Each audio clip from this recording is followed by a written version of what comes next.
ఈరోజు ఒక విషాదకర వార్త చిత్ర పరిశ్రమకి. ఏందంటే దక్షిణాది చిత్ర పరిశ్రమకి నాకు తెలిసి రెండే 2 కథలు. ఒకళ్ళు 'భారతీరాజా', ఇంకొకళ్ళు 'బాలచంద్ర'.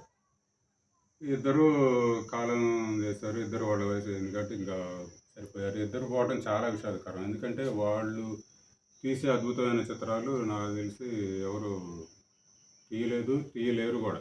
అంత సహజమైన చిత్రాలు తీస్తారు. ఒకప్పుడు బాబు గారు తీసేవాళ్ళు. ఆ బాబు గారి స్టైల్ కన్నా గూడా ఇంకా స్టైల్‌గా వీళ్ళు తీసేవాళ్ళు.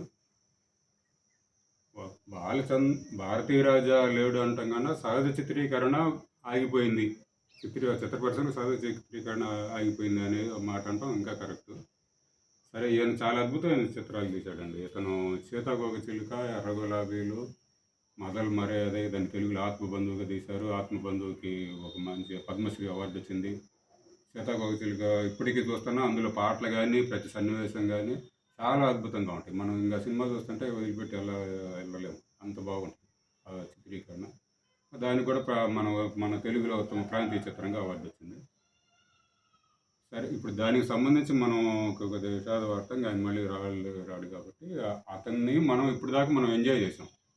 ఆ ఎంజాయ్ చేసిన దానికి ఆ సహజ చిత్రీకరణ మన మనుషుల యొక్క బంధాలు గానీ, సహజంగా జరిగే వాతావరణం గానీ మొత్తం సహజంగా తీస్తారు. ఆ ఎంజాయ్ చేసింది ఇతను చనిపోయిన తర్వాత, పైకి పోయిన తర్వాత దేవతలు అక్కడ వాళ్ళేమంటారంటే, "ఇప్పటిదాకా చాలు చాలు ఇక మీరు చూసి ఎంజాయ్ చేశారు. ఇక నుంచి మేము ఎంజాయ్ చేస్తామనే" ఉద్దేశం మీద మనం ఒక కార్టూన్ ఎంచుకున్నాం. దాన్నే ఇప్పుడు మీకు ప్రెజెంట్ చేస్తున్నాను. ఇదిగోండి ఇక్కడ ఈయన ఏందంటే కెమెరా పట్టుకొని చూస్తా ఉన్నాడు. అది చూడటంలో 2 కళ్ళు ఇంక ఒకేసారి ఆగిపోయినాయి. రాజా సార్ కళ్ళు తెరవండి, సుందరమైన చిత్రాలను చూసి చూసి మాకు కూడా చూపండి అని అంటారు. వీళ్ళు దేవతలు ఏమంటారంటే, చాలు చాలు ఇప్పటి వరకు మీరు చూసింది చాలు. ఇక నుంచి మేము చూసి మేము ఆనందిస్తాము. మీరు ఆనందించారు కదా అని అంటారు. అది మనం ఎంచుకున్న కరెక్ట్ సింపుల్‌గా.